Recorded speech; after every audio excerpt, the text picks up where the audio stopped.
Daredevil Born Again Episode 4, titled Sic Semper Systema. Love that pronunciation. I know that it's correct. It has arrived, and for keen-eyed viewers, it's a treasure trove of Easter eggs and references. This episode not only propels the narrative forward with Matt Murdock's continued struggle and Wilson Fisk's schemes, but it also provides numerous nods to the Daredevil comics, the beloved Netflix series, and the broader Marvel Cinematic Universe. We will delve into the Easter eggs and hidden details that fans might have overlooked, offering context and highlighting their significance within the larger Daredevil saga. From subtle callbacks to potential hints at future storylines, Sic Semper Systema is rich with details that reward attentive viewing. During a courtroom scene, Leroy Bradford, a defendant Matt Murdock is representing, makes an unexpected claim. When confronted with evidence against him, Bradford jokingly suggests, could it have been a Skrull who stole the caramel corn? This seemingly throwaway line carries a significant weight within the MCU. It directly references the events of Secret Invasion, a recent MCU series where the shape-shifting alien race known as the Skrulls infiltrated Earth, impersonating various individuals, including high-profile figures. While Matt dismisses the notion with a deadpan nope, the mention itself serves as an acknowledgement that the Skrull invasion and its aftermath are still part of the MCU's shared history. The inclusion of this reference suggests that despite the varied reception to Secret Invasion, Marvel Studios is not entirely disregarding its narrative threads. Instead, they're finding ways to subtly integrate these events into other MCU projects, even if it's through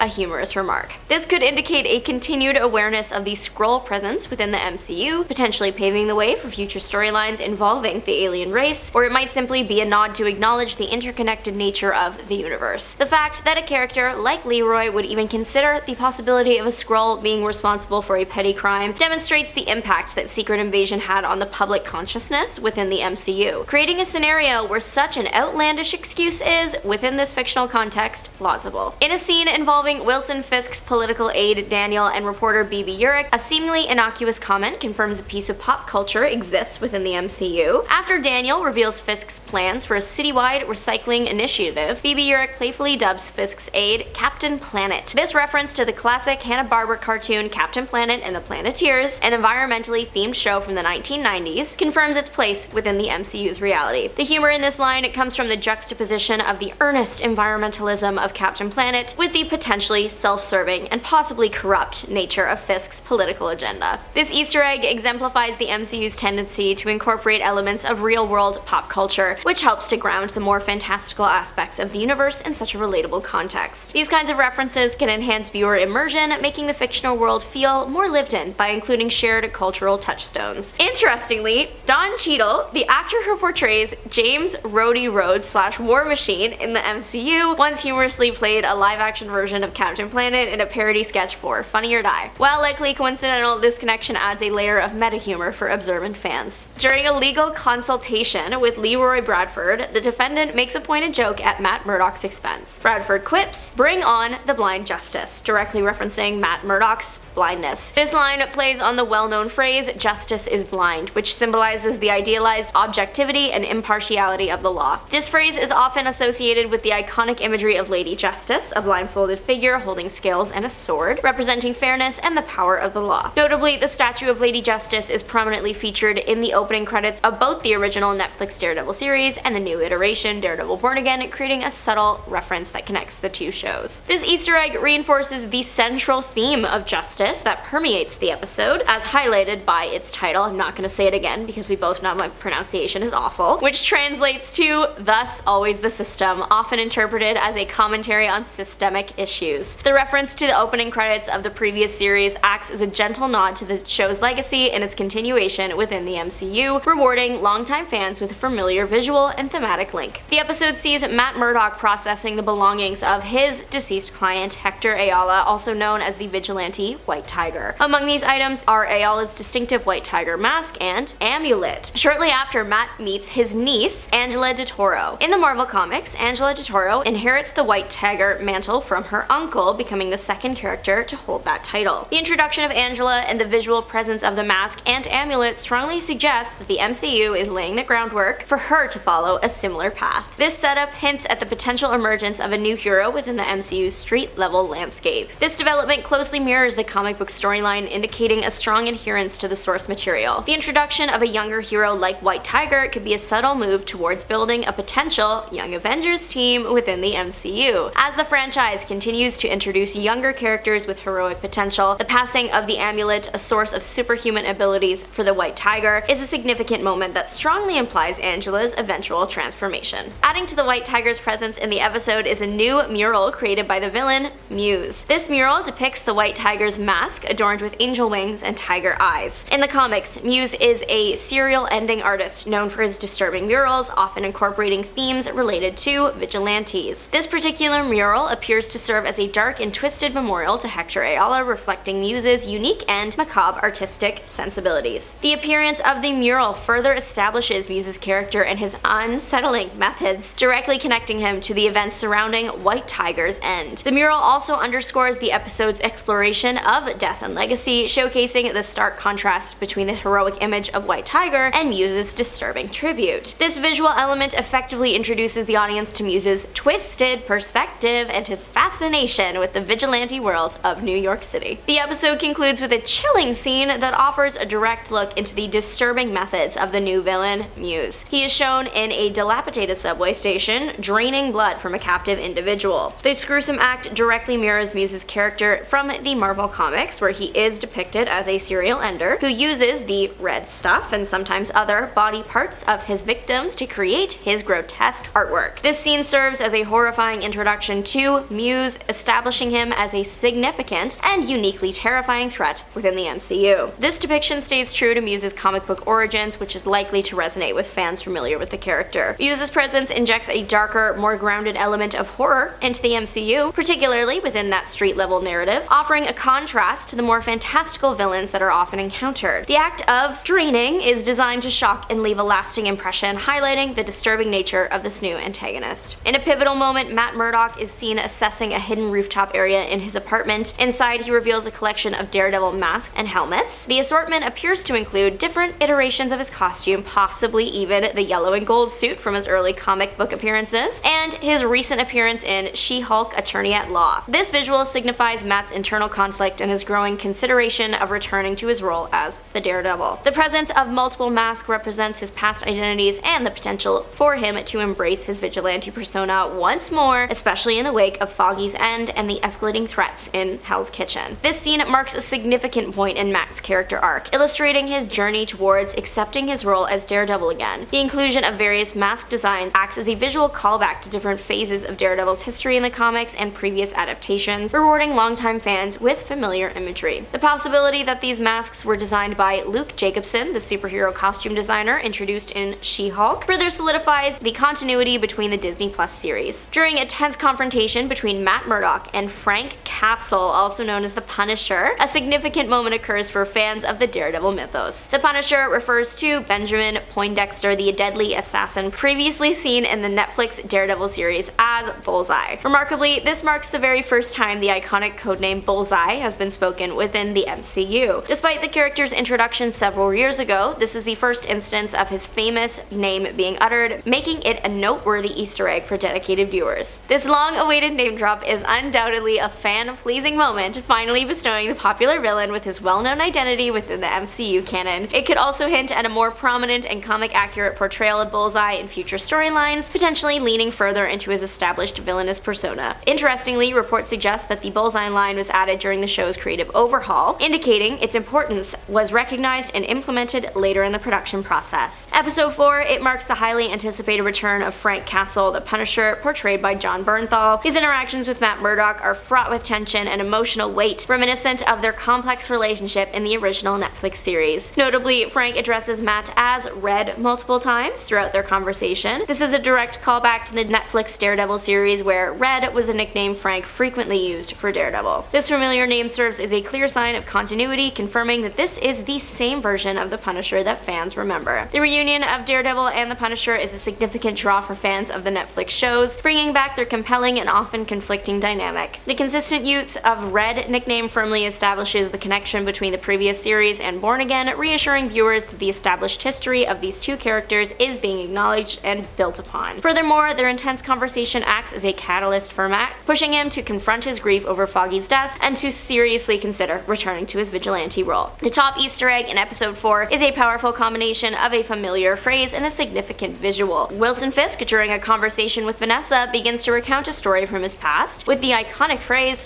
"When I was a boy." This phrase was a recurring motif in the Netflix Daredevil series, often preceding deeply personal and revealing anecdotes about Fisk's troubled childhood, becoming strongly associated with his character. Adding to this callback is the appearance of the white painting that was central to Fisk's relationship with Vanessa in the original series. This painting is now visibly marked with a red splatter, a direct reminder of the brutal fight between Daredevil and Fisk in the season 3 finale of the Netflix show. This visual cue serves as a potent reminder of the violent history between these two characters and the lasting impact of their confrontations. The combination of this iconic phrase and the red splattered painting powerfully underscores the continuity between the Netflix series and Daredevil Born Again, emphasizing that the past continues to shape the present for both Matt Murdock and Wilson Fisk. Daredevil Born Again episode 4, it is a densely packed episode that not only advances its core storylines but also provides a wealth of Easter eggs and references for devoted fans. From acknowledging past MCU events to directly calling back to the beloved Netflix series, these hidden details enrich the viewing experience and offer potential clues about the future of Daredevil in the wider MCU. The return of the Punisher, the introduction of the terrifying Muse, and Matt's contemplation of his Daredevil persona all contribute to a compelling narrative that is further enhanced by these carefully placed nods to the source material and previous adaptations. As the series progresses, viewers will undoubtedly continue to uncover even more layers of detail and connections within this reborn corner of the MCU. If you enjoyed this breakdown of hidden details, be sure to check out our previous video where we counted down the top 10 comic book characters who made the leap into the world of politics and became president. Thanks for watching!